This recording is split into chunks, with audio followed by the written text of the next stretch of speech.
A dead window. It was an ordinary morning, or rather, it seemed so. Only a warm mist soaked in dampness and draft roared at the entrance to the industrial area, where long-abandoned buildings stood like oblivion, dying under the weight of time. The city surrounding the noise and bustle has long since receded into the shadows, giving way to longing and hopelessness. In one of these abandoned factories, next to an unclean pond, in a grey concrete building, a man lay on the floor in a pool of thick blood. His name was Jack Morgan. He was just an ordinary guy, except for one thing. His skin seemed to be the color of dead earth. His face was distorted in a terrible grimace. His lips were stretched as if he was trying to shout something, but his voice had subsided. The suit, a white shirt and black trousers, was wet and dirty, and the blood, stained bright scarlet, covered almost the entire area around. At that moment, the first witnesses arrived here, following the proposed plan. An alarm call to the local police. Their opinions about what was happening differed, but everyone agreed on one thing. It was not just an accident. Senior Detective Alexei Korzov arrived at the scene, tall, with a stern face. He walked into the building with a slight stoop and immediately smelled the smell of iron, decay, and hopelessness. His gaze quickly scanned the scene, fixing the movement. His man, who found the body? He asked. The worker is moving through the territory, the young policeman replied, nervously climbing the ladder. They found him here, in a pool of blood. Time of death, the detective asked. The remains of the blood indicate that the death occurred about an hour ago, but we need to wait for the examination. Korzov came closer, bent down, examining the face of the deceased. Who is he? He asked the witnesses. I don't know. I don't recognize any locals here.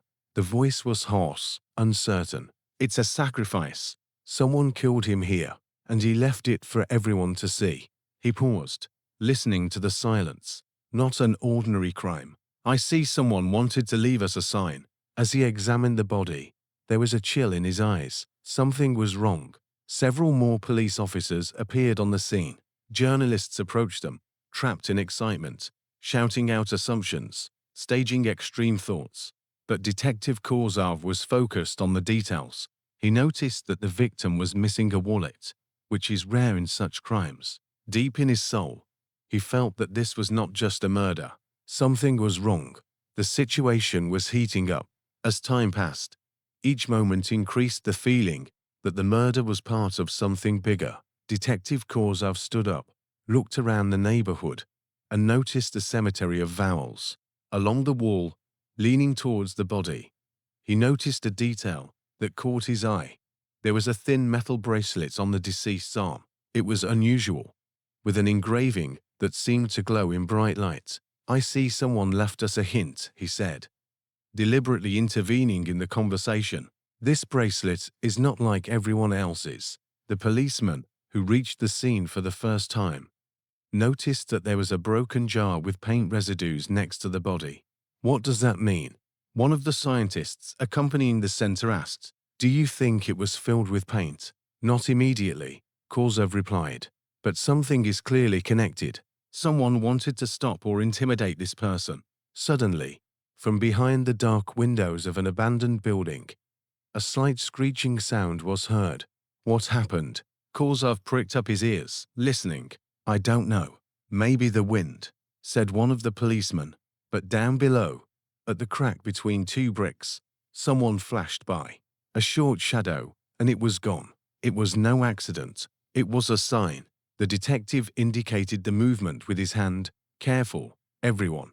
There's someone here who's watching us. Meanwhile, in an old office on the other side of the city, in the shadow of a movie theater, a man was sitting. He was wearing a dark coat, and his face was hidden by a hood. His eyes a steady, cold gaze watched the whole scene on the monitor. He knew that this was just the beginning. His men were already in action on the street. The plan was clear. Their mission is to solve the mystery of the murder, but they already understood that this was just the tip of the iceberg. Returning to the murder scene, Korzov decided to check the location. He walked over to a tree that was slightly taller than the victim's head, grumbling to himself. He noticed that the letter X was neatly carved into the bark of the tree. So someone was here before us, he muttered softly. And he left his mark. He stumbled over the scattered shoe prints, and these tracks clearly led to an abandoned warehouse located deep in the area. Damn, he said. This is just the beginning. In the evening, the police began to collect information. The time between the murder and the discovery of the body was short. The evidence of people passing by all indicated that the crime had been carefully planned. When the tired analysts confirmed that none of the eyewitnesses could be identified, Korzov got up and decided something. It's not just murder. This is the message, and it's connected to someone who knows what they're doing. He stopped nervously. An inner voice told him that there was more to it than that. Night had fallen. Phone calls started ringing inside the police station. Could someone have said something about the bracelet or those footprints on the tree? Maybe someone has seen it before. Or was it all about the mysterious hooded man who, according to witnesses, watched the scene with an unspoken threat? That's what Detective Korzov was thinking, sitting at his desk. And suddenly I felt that there was a connection in this case, behind which there was something much more than a simple murder. In the dead of night, at the police station, Korzov sat at his desk and looked at the evidence he had found. An engraved bracelet is not just a piece of jewelry. It was obviously made on purpose, perhaps custom-made. Inside, under the blister, a thin cord made its way through the layers of metal, and on the reverse side, there was another engraving, a mysterious symbol that looked like intertwining lines, resembling a maze or spiral. What does that mean? He was whispering to himself. Someone left it on purpose. A message from an agent of the special services connected to the case appeared on the computer display. There are suggestions that this symbol is found in ancient ritual texts related to the cult. It's like a secret mark. Korzov thought about it. A secret cult? Or is it just a coincidence? We need to find this man, he said softly, and figure out what this sign means. Meanwhile, on the other side of the city, where the abandoned warehouse stood, its observers, people in dark suits, were actively examining the territory. One of them carefully picked up the stone, noticing the illusory condensation of the shadow. He's drawn to us, they whisper. The game has begun. Meanwhile, in the city center, at the Shadow Cafe, a young man named Alex was sitting at the counter and looking at his reflection in the mirror. He's not a random passerby. He was one of the assistants of the one who watches over everyone, the man with whom the Korzovites exchange secret messages. Alex is the key. Without telling anyone, he received a task to follow the events, find this criminal, and understand the meaning of the hidden symbols. Whoever killed him, he thought, knows more than he thinks. And suddenly, a thought flashed through his mind. It's related to an ancient cult that I've been told about. Perhaps this death is only part of a grand plan. Returning to Korzov, he decided to contact this man. He picked up the phone and dialed a number he hadn't used in a long time. A number that was hidden, protected, like a secret. Hello. The voice answered shortly. This is Korzov. I have some questions. Who is behind this murder? And what does this sign mean? In response, I heard a warm, calm voice, as if they were waiting for this call from the other end. Still in the game. But here's the important thing. Don't believe everything that seems obvious. There are hidden depths to this case, and it's up to you to reveal them. Who are you? He asked, reminding himself that all connections are just illusions. There are many opinions, the voice whispered, but there's only one truth, and it will open soon. After finishing the conversation, Korzov felt that the pressure was increasing. Someone had already approached him. This is not accidental. Someone knows they've noticed something. But he wasn't going to give up. He understood that every clue, every word, was a step towards a solution. The game has begun. In a dark room, behind several walls, agents in black suits seem to be conducting surveillance. On the big screen is an image of the street where the death recently occurred. Cameras capture every passerby, every gesture, every movement. One of the operators presses the keys. Time has passed. Someone is trying to hide from us. And suddenly, a small dot flashes on the screen. The smartphone of Alex, Korzov's assistant, which he left turned on. He knows something, says one of the observers. Or someone is trying to contact him. A few seconds later, a signal is given, and a man dressed in a dark coat enters the room. This is the Inspector for Special Situations, a man known as the Master. Our man is in touch, the Master says, and he knows more than he thinks. We need to find him quickly. Meanwhile, in the Shadow Cafe, Alex was sitting at the table, nervously rubbing his hands. He noticed that his phone had picked up an incoming call from an unknown number, so he decided to answer it. Yes, what is it? He asked softly. You're close to the truth, a soft voice said. But remember, not everyone who seems to be an ally is one. Alex felt a chill run down his spine. What should I do? He asked. Follow your intuition, and don't trust anyone until you find out who's really watching you. After a short conversation, he disconnected the call. Looking out the window at the street, there was a growing feeling inside him that everything around him was part of a complex game, where even the most careful move could lead to the disclosure of secrets or danger. Meanwhile, a hooded man appeared in the park nearby.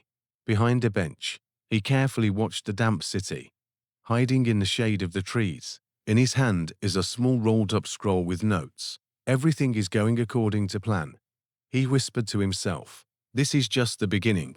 His gaze stopped at the flashing signal. It was exactly the phone that Alex had left on. So someone was watching him, or he's already part of a bigger game. A game in which every detail, every sign, every word is the key to the solution. Time is passing.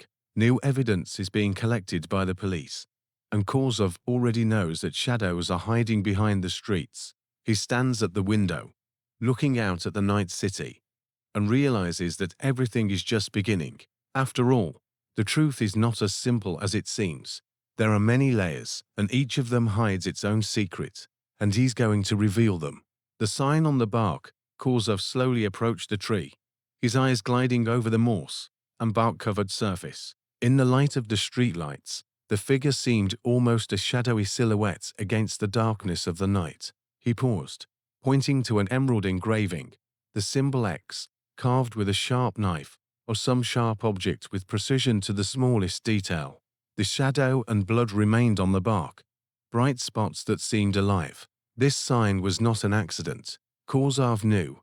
He had been familiar with this symbol for a long time. He studied occult manuscripts a lot, came across ancient writings and images left by vanished cultures. It was a reminder that somewhere in the depths of the world, ignored by most, there is a force capable of controlling destinies. He leaned closer, examining the neckline as if hoping to find new clues underneath. It was only upon closer inspection that he noticed that the bark of the tree itself was special. In some areas, it cracked, as if pierced by an unknown force, and there were traces of unusual effects around, thin, almost invisible cracks, as if the tree hid a secret inside that was about to be revealed. Korzov ran his fingers over the surface, feeling debug from equals to 4 for a moment. He recalled the words of Alex, his companion. The cultists have not forgotten the old vows. There was anxiety in those words. This symbolism reminded him more and more of an ancient cult that existed centuries ago, of creatures and rituals that, according to legend, dominated human destinies. The city was noisy behind him, a quiet, crooked echo of urban life, rustles, the ticking of clocks, the echoes of conversations in the distance. But Korzov had the feeling that he wasn't alone that night, that someone or something was watching him. His hair moved, even though it was calm outside and the wind barely stirred the leaves. He stepped back, looked at the sign again, and took a deep breath. There was a determined expression on his face. He had learned enough. So, the mysteries of this symbol were connected not only with the evidence, but rather with something much more ancient, hidden in the depths of history. It seems that this sign is not a random art, but part of a larger system that spans centuries and cultures. Korzov's inner thoughts. What does it mean? Why did they leave this sign here, in this abandoned area? Who painted it? What secrets is he hiding? The meaning of this symbol was the key for him, and he knew he needed to figure it out as quickly as possible, because there was much more hiding in those night shadows than meets the eye. Korzov looked around. In the darkness, he could make out the silhouettes of trees, the branches of which stretched upward, like the arms of a dead fantasy. Through the branches, he noticed that their shadow formed rune-like shapes. Maybe it was just a trick of light and shadow. Or maybe it made sense. He took out a small notebook from his pocket, an antique notebook that looked like a creepy diary, and began quickly recording his observations, making notches, drawings, and brief notes. Time was limited. There was a soft rustle behind him. He turned around, nothing. But suddenly, I noticed a new mark on the tree. Just above eye level, it was small, almost imperceptible, as if someone had left a message on purpose. It was another sign, and it matched the amazing markings on the bracelet he had recently discovered on the dead man. It was as if they spoke the same language, a small secret system of symbols that only a select few could understand. The mechanism of the mysterious connection. Korzov understood that these symbols were part of a carefully hidden code, instruction, or ritual. Everything indicated that someone knew about his tracks and was trying to give him a clue. He wasn't alone. While he was thinking, he heard a soft rustle behind him. He turned quickly, clutching his notebook to his chest, and saw something strange. A shadow turned away into the darkness. It was more than human. Danger covered him like a shadow. He knew it would get more dangerous. He had to leave and find the answers that might be hiding under this black veil of night. My head was full of thoughts about ancient legends, cults, and people who had long since disappeared, leaving only whispers in the branches of trees and the half-open doors of abandoned ruins. Meeting at night, the moments dragged on endlessly. In the silence of the night city, where even the wind seemed to be a hostage to some kind of mystery, Korzov walked along the narrow, shadow-shrouded streets. His every move was deliberate and precise. He hadn't slept well the last few nights, and his thoughts kept returning to the symbol he'd found on the tree. Each new mark, each new shadow seemed to him to be part of a common riddle, in which he was forced to unravel the meaning of old rituals and hidden powers. The darkness was almost viscous, like a thick cloth wrapped around him. He could feel the tension building, as if something invisible was waiting for him around every corner.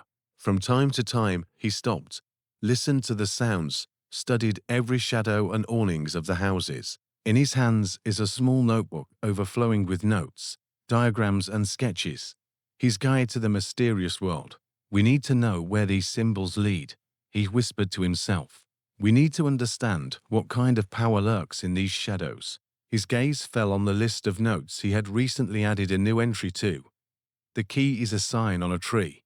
Connection with ancient cults. It is still unclear what is hidden. The last sign is at the old abandoned store. He was secretly spouting these words, trying to connect everything together. The next piece of the puzzle had to be somewhere nearby. On the outskirts of the area where the old store once stood, it was dark and quiet. The past of this place was felt in many ways, through peeling signs, broken windows, and deserted streets. Here, in the forgotten corners of the city, there were often hidden secrets that people preferred not to remember. Korzov cautiously approached the abandoned monastery. The wind softly smoothed out his silhouettes, and the shadow of the hall, formed by the destroyed roof, darted over the rubble. At the entrance there are remnants of wooden planks fixed with nails. It was dark inside, with only the faint light of the moon coming through the broken windows. He entered, stepping carefully between the sharp shards of glass and the broken boards. It smelled of dust and abandonment. There is dust on the shelves, a jumble of old things, broken vending machines, dilapidated boxes, forgotten papers. It all seemed like dead silence after years of oblivion. But suddenly, something caught his eye. In a corner, forgotten behind piles of trash, lay an old box, tightly sealed, with a metal fastener. Slightly opening the lid, he found a strange object inside. It was a small medallion with the same X symbol on it, similar to the one carved on wood. The locket glittered slightly in the faint light, old, covered with a layer of dust, but at the same time, it radiated something invisible, like a crooked, creaking breath of time. Here he is, Korzov thought. Another key. He carefully put the locket in his pocket and looked around. At that moment, his attention was attracted by a shadow that suddenly flashed across the room, and as if an invisible hand had artfully pointed him the right way, it emerged in the form of a small, almost imperceptible sign. Korzov turned sharply and saw a figure in the darkness. The newcomer. It was a man. He was tall, wearing a dark hoodie and a hood that hid his face.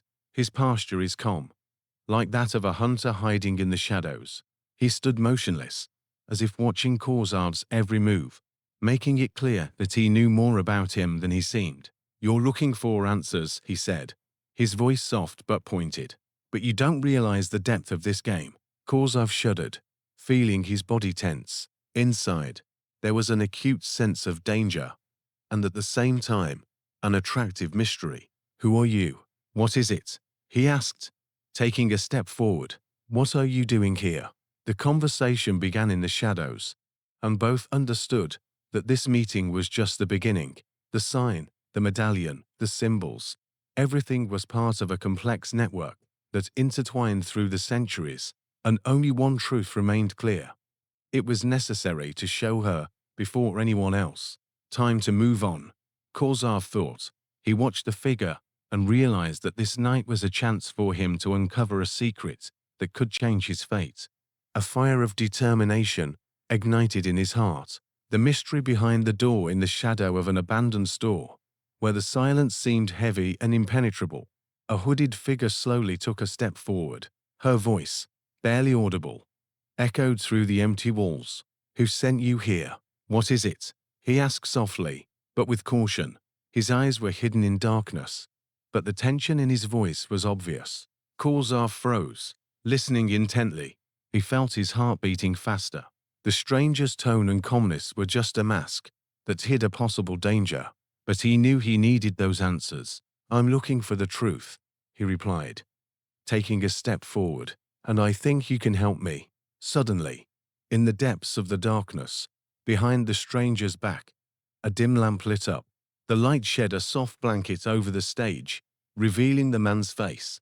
He was a middle-aged man with a stern expression, wearing an old leather jacket and eyes full of secrets. "The truth," he grinned, looking away. "It's rarely easy in our game, kid. Are you sure you're ready to go there?" Korzov nodded understandingly. His inner resolve grew with every word.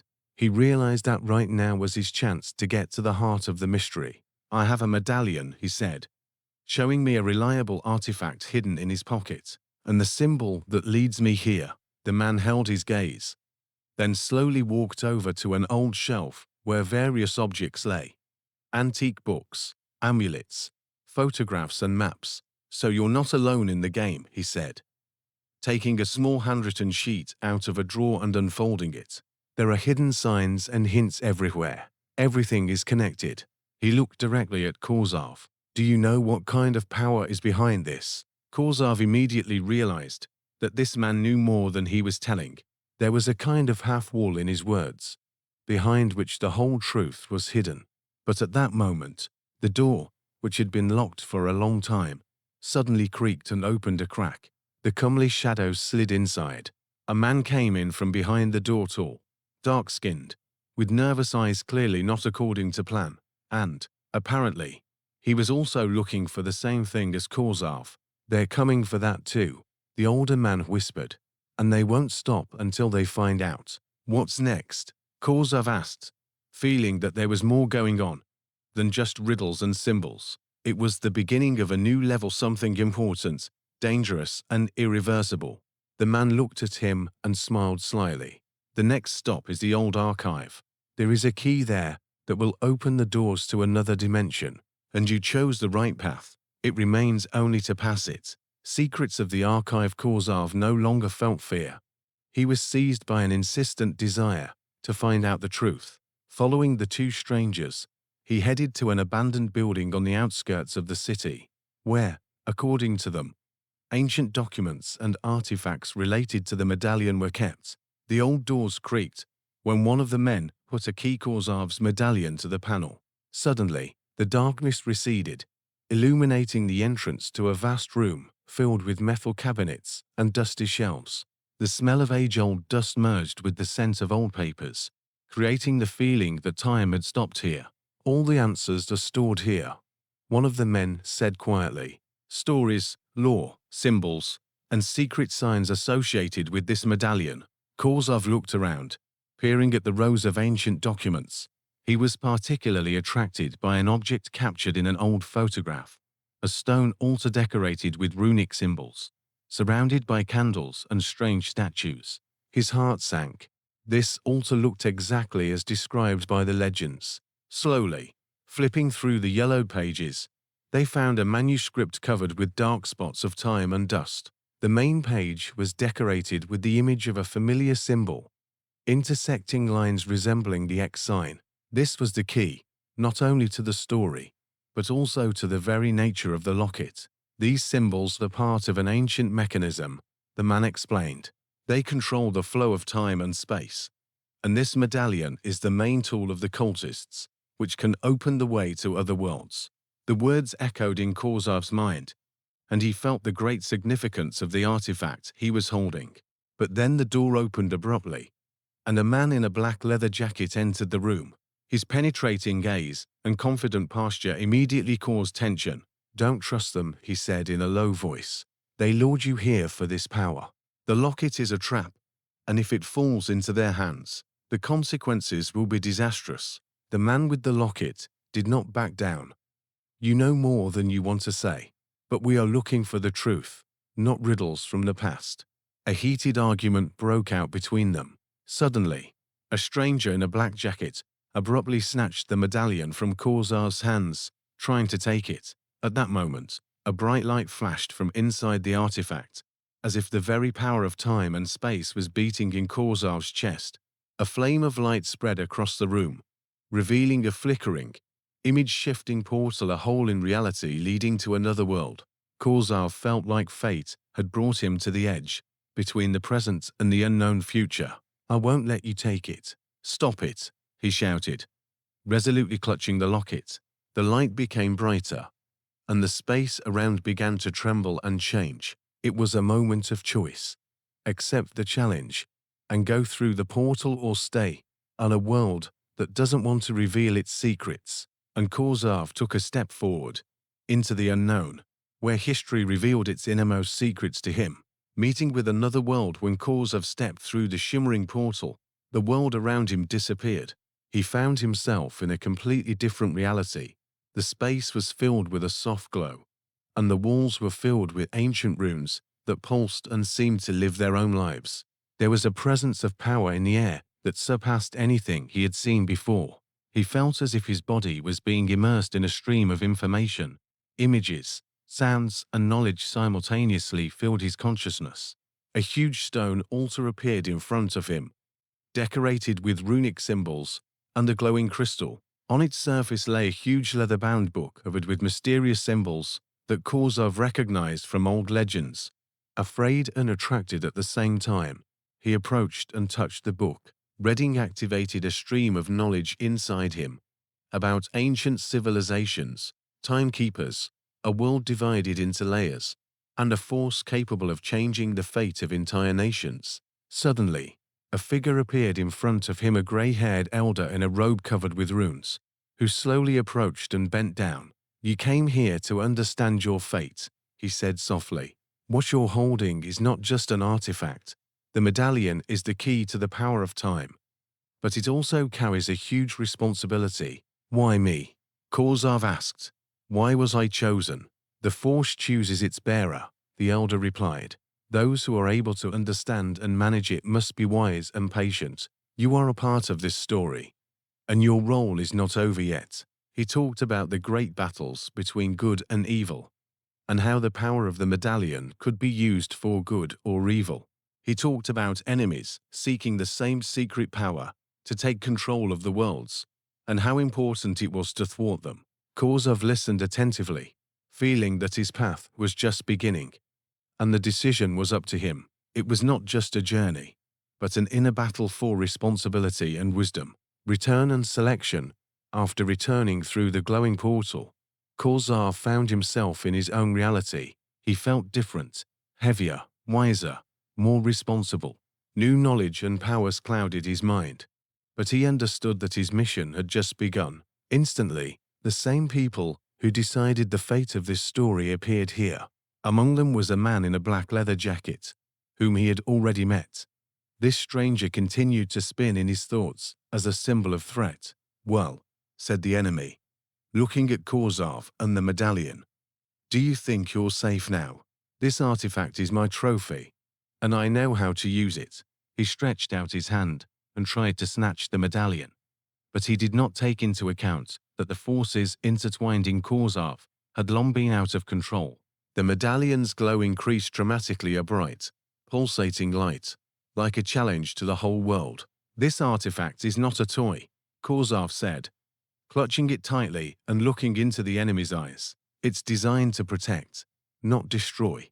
A fight broke out between them. At that moment, the light of the medallion flashed with a dazzling blue wave, and the space around it shook. The explosion of light created a hurricane of energy that deflected the attacker, forcing him to retreat, realizing that it was pointless to resist Korzar's power. But this was only the first stage. A new danger was already looming on the horizon, and Korzar realized that he would have to make an important choice. Option 1. Stay and use the power of the medallion to protect your world and fight your enemies, even if the price is to become a part of their struggle forever. Option 2. Take the artifact to a safe place, hide from enemies, and try to figure out how to use knowledge to prevent a global catastrophe. He thought about it, realizing his responsibility. After much thought, he made a decision. He wasn't going to hide his power was a gift, and he had to learn how to control it in order to protect his home. With strength strengthened by new knowledge, he moved towards the future, despite the dangers and enemies, because now he knew that the fate of entire worlds was in his hands. He got up slowly, closing his eyes and resolutely continuing to walk further into the maze of streets filled with shadows and secrets. Subscribe to the YouTube channel.